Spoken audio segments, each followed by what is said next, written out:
тира моҳи соли гузашта мо як гузорише доштем дар бораи табдили ҷарроҳии гурда кардани ҳамсари 53-солаи овозхони маъруфи эронӣ AB.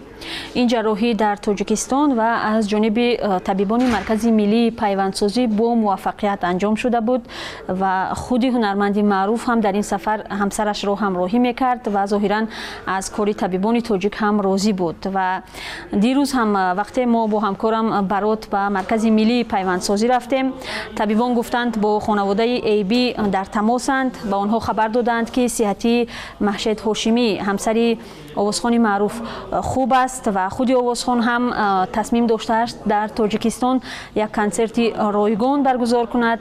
бо ин ҳадаф ҳам чанде пеш ӯ писарашро ба Душанбе фиристодааст ва ӯ инҷо бо ташкилкунандагони тоҷик дар ин бора мулоқот кардааст. қарор аст ин консерт охирҳои моҳи август ва аввали моҳи сентябр дар Душанбе баргузор шавад. ва овозхон AB дар Тоҷикистон воқеан мухлисони хеле зиёд дорад ва ман фикр мекунам ин як хабари хеле хуш аст барои ҳаводорони таронаҳои ӯ. бовар дорем як барномаи хеле хуб баргузор мешавад.